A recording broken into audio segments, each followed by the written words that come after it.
Assalamualaikum warahmatullahi wabarakatuh. Selamat siang anak-anak sekalian. Selamat bertemu kembali dengan saya Pak Aman Santoso. Pada kesempatan kali ini saya akan menyampaikan materi keorganisasian dalam rangka pelatihan dasar kepemimpinan dan manajemen siswa OSIS SMP Negeri 1 Karanganyar. Pada kesempatan kali ini saya akan menyampaikan materi tentang keorganisasian. Namun sebelum kita melaksanakan kegiatan pelatihan ini, marilah kita berdoa sesuai dengan agama dan keyakinan kita masing-masing. Semoga pelatihan ini sangat bermanfaat bagi pengembangan prestasi dalam rangka melanjutkan sebagai pengurus OSIS pada periode tahun 2001 tahun 2022. Anak-anak sekalian, marilah kita berdoa sesuai dengan keyakinan dan agama kita masing-masing. Berdoa mulai. Bismillahirrahmanirrahim. Alhamdulillahirabbil alamin. Iyyaka na'budu wa iyyaka nasta'in. Ihdinas siratal mustaqim. Siratal ladzina an'amta 'alaihim ghairil maghdubi 'alaihim waladdallin. Rabbighfirli wa li walidayya. Anak-anak sekalian, pelatihan LDKMS OSIS SMP Negeri 1 Karanganyar dengan materi keorganisasian ini bertujuan yang pertama untuk mengetahui definisi organisasi. Yang kedua, peserta latihan dapat mengetahui syarat-syarat sebuah organisasi. Yang ketiga, peserta pelatihan dapat mengetahui jenis-jenis organisasi. Yang keempat, peserta pelatihan dapat mengetahui sifat-sifat organisasi. Yang kelima, peserta dapat mengetahui perangkat organisasi. Kemudian yang keenam, mengetahui bentuk-bentuk organisasi. Dan yang ketujuh, siswa dapat mengetahui macam-macam organisasi. Serta yang kedelapan, siswa dapat memahami forum yang ada di dalam organisasi yang bisa kita ketahui. Anak-anak sekalian, itulah tujuan pelatihan yang kita selenggarakan pada siang hari ini. Kemudian marilah kita bahas untuk yang pertama, keorganisasian, yaitu definisi organisasi. Organisasi secara bahasa adalah berasal dari kata organ. Organ yaitu struktur atau susunan tubuh yang terdiri dari kepala, badan, dan kaki. Sedangkan organisasi secara istilah adalah perkumpulan dua orang atau lebih yang memiliki tujuan tertentu. Jadi antara pengertian secara bahasa dan secara istilah itu dapat kita ketahui bahwa menurut bahasa itu terdiri dari organ. Organ itu bagian yang ada dalam tubuh manusia. Organ kepala, organ badan, organ kaki, organ tangan, dan seterusnya. Sedangkan menurut organisasi, menurut istilah adalah organisasi itu sebuah perkumpulan yang terdiri dari dua orang atau lebih yang memiliki tujuan tertentu. Selanjutnya, organisasi menurut para ahli. Satu, menurut Oliver Sheldon, pengertian organisasi adalah proses penggabungan pekerjaan yang para individu atau kelompok-kelompok harus melakukan dengan bakat-bakat yang diperlukan untuk melaksanakan tugas-tugas sedemikian rupa, memberikan saluran terbaik untuk pemakaian yang efisien, sistematis, positif, dan terorganisasi dari usaha yang tersedia.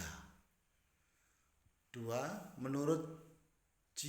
William School, organisasi adalah penggabungan dari orang-orang, benda-benda, alat-alat perlengkapan, ruang kerja, dan segala sesuatu yang berkaitan dengannya yang dikumpulkan dalam hubungan yang teratur dan efektif untuk mencapai tujuan yang diinginkan. Yang ketiga, menurut W.J.S. Purwodarminto, organisasi adalah susunan dan aturan dari berbagai bagian orang atau kelompok sehingga menjadi satu kesatuan yang teratur dan tertata. Dari tiga ahli tadi, saya dapat mengambil kesimpulan bahwa pengertian organisasi adalah suatu perkumpulan atau wadah bagi sekelompok orang yang bekerja sama dengan terstruktur untuk mencapai tujuan tertentu. Selain itu, organisasi juga dapat diartikan sebagai sebuah kesatuan atau entity yang terdiri dari banyak orang, bisa berupa institusi, asosiasi, atau lembaga yang memiliki tujuan yang sama dan berhubungan dengan lingkungan luar. Itulah pengertian organisasi dari beberapa pendapat para ahli. Berikutnya, organisasi ini memiliki beberapa tujuan. Organisasi ini memiliki beberapa aturan dan organisasi itu memiliki anggota. Syarat organisasi, ya. Yang kedua yaitu syarat organisasi. Organisasi bisa berdiri kalau dia memiliki tujuan. Tujuannya adalah untuk mengarahkan jalannya organisasi. Jadi sebuah organisasi harus punya tujuan. Tanpa tujuan, organisasi tidak bisa terwujud dengan baik. Yang kedua, organisasi harus punya aturan. Syarat sebuah organisasi berdiri, dia harus memiliki aturan. Kalau dalam organisasi biasanya ada peraturan dasar dan peraturan rumah tangga. Kemudian memiliki pengurus. Dalam sebuah organisasi harus punya pengurus. Ya, aturan yang memaksa setiap orang yang tergabung dalam organisasi agar disiplin, teratur dalam menjalankan tugas dan fungsi, wewenang, dan tanggung jawab serta kewajiban. Kemudian organisasi harus memiliki pengurus. Pengurus adalah yang menggerakkan organisasi. Yang dimaksud adalah pengurus harian organisasi. Organisasi juga harus punya anggota. Tanpa anggota, organisasi tidak terbentuk. Adalah yang digerakkan, bukan dalam artian tidak memiliki hak untuk bertindak ketika ada pelanggaran yang dilakukan oleh pengurus. Jadi syarat sebuah organisasi harus memiliki tujuan, aturan, pengurus, dan anggota. Salah satu di antara syarat itu tidak boleh ditinggal. Semuanya harus terwujud. Organisasi bisa berdiri dengan baik kalau 4 syarat itu bisa diwujudkan. Berikutnya adalah jenis-jenis organisasi. Jenis organisasi ada formal, non-formal, dan informal. Organisasi formal adalah organisasi yang memiliki aturan main secara tertulis dan dijadikan sebagai acuan dalam menjalankan program kerja seperti ADART dan lain sebagainya. Organisasi non formal adalah organisasi yang aturannya dipahami secara umum dan tidak tertulis seperti kelompok masyarakat di suatu lingkungan dan lain-lain. Organisasi informal adalah organisasi skala kecil yang pengaturannya secara alamiah seperti rumah tangga. Itulah jenis-jenis organisasi yang kita ketahui. Sifat organisasi. Ada dua sifat organisasi itu, ada yang independen, ada yang non-independen. Independen adalah organisasi yang berdiri sendiri dan tidak memiliki hubungan konstitusi dengan organisasi lain. Non-struktural dengan organisasi lain. Dia berdiri sendiri secara independen, tidak terpengaruh oleh organisasi lain. Sedangkan yang kedua, non-independen, adalah organisasi yang memiliki hubungan konstitusi dengan organisasi lain. Dia masuk dalam bagian dari organisasi lain. Maka organisasi yang seperti itu dinamakan organisasi non-independen. Berikutnya adalah macam-macam organisasi. Dalam kesempatan kali ini saya akan menyampaikan macam-macam organisasi. Dalam kehidupan sehari-hari kita akan jumpa sebuah organisasi yang namanya profit. Adalah organisasi yang mencapai keuntungan, mencari keuntungan. Secara khusus mencari keuntungan dari segi keuangan seperti PT, koperasi, pertokoan, CV dan lain sebagainya.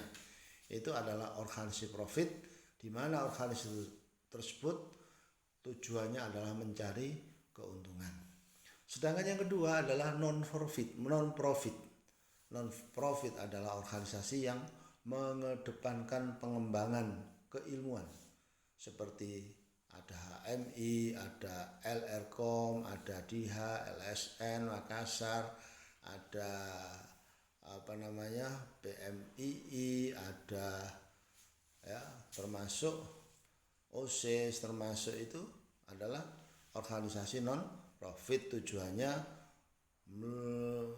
hanya mencari bakat-bakat sosial atau mencari pengalaman-pengalaman, mengembangkan pengalaman-pengalaman dari para anggotanya. Itulah organisasi non-profit.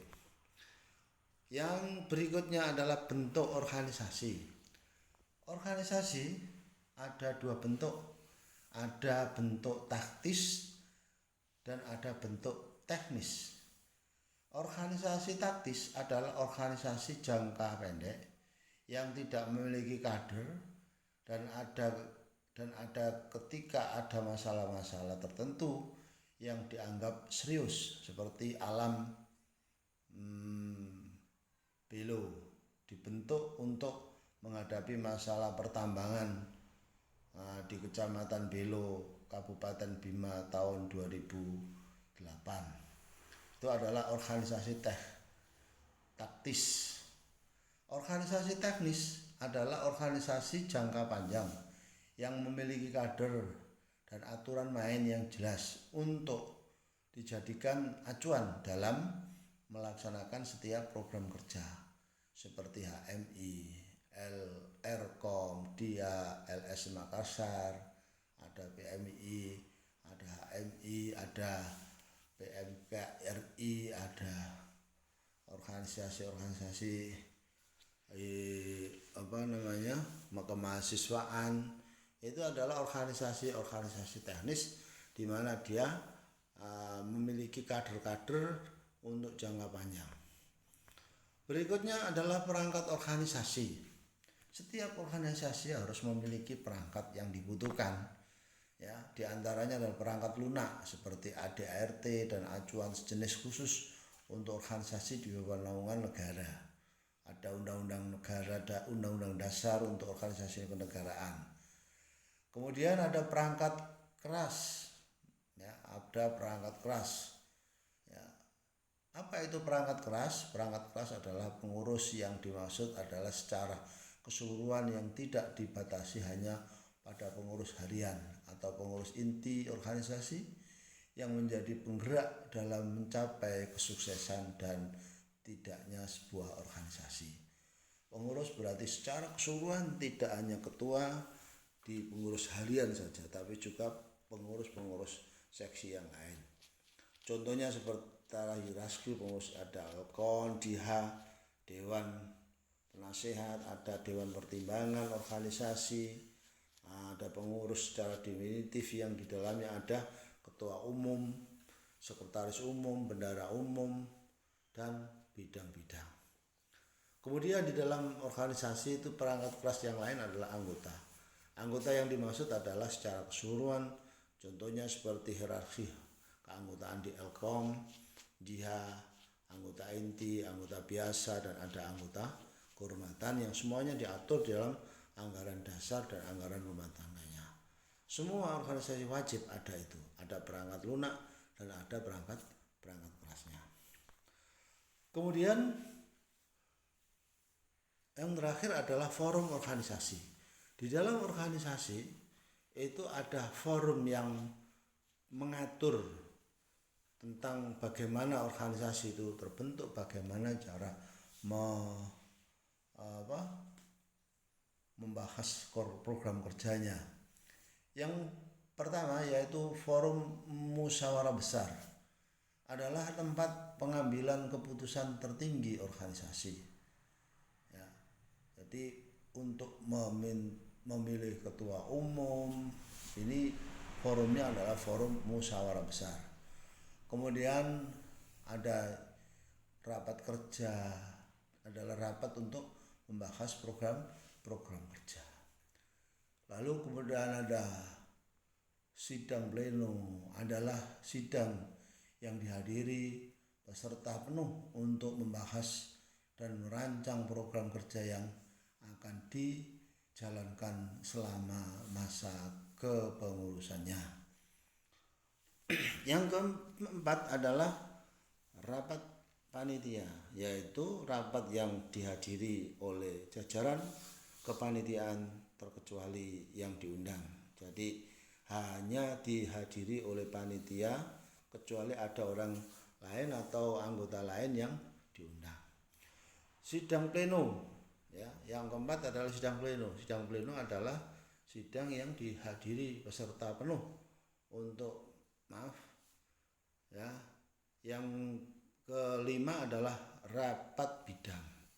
Rapat bidang adalah rapat yang dihadiri oleh ketua bidang dan anggota bidang kecuali yang diundang. Kemudian yang terakhir berikutnya adalah rapat anggota, adalah rapat yang bisa dihadiri oleh anggota saja kecuali yang diundang. Jadi tidak boleh kecuali ada undangan untuk pengurus lain, kecuali anggota tidak boleh hadir, kecuali ada undangan lain. Itulah di dalam rapat anggota. Kemudian yang terakhir adalah rapat pengurus, adalah rapat yang biasa dihadiri oleh pengurus untuk membahas sejauh mana program kerja yang dilaksanakan oleh pengurus. Rapat ini sifatnya adalah mengevaluasi seluruh kegiatan-kegiatan yang bisa dijalankan atau yang tidak bisa dijalankan. Baiklah anak sekalian, itulah tentang sedikit tentang materi tentang keorganisasian. Tugas Anda sekarang adalah 1. Jika ditinjau dari segi jenisnya, OSIS dapat dikategorikan sebagai organisasi apa? Formalkah, non-formalkah, atau informalkah? Uraikan alasanmu. Yang kedua, jika ditinjau dari segi sifatnya, OSIS dapat dikategorikan sebagai organisasi apa? Independenkah atau non-independenkah? Uraikan alasanmu. Yang ketiga, jika ditinjau dari macamnya, OSIS dapat dikategorikan sebagai organisasi apa? Profitkah? Non-profitkah? Uraikan alasan kalian. Yang terakhir, jika ditinjau dari bentuknya, OSIS dapat dikategorikan sebagai organisasi apa? Organisasi tekniskah? Organisasi taktiskah? Ya. Uraikan alasan kalian. Demikian, semoga penyampaian materi yang saya kemukakan tadi bisa bermanfaat bagi kalian dan selamat berlatih. Terima kasih. I love OSIS Pensaka. Kurang lebihnya mohon maaf. Assalamualaikum warahmatullahi wabarakatuh.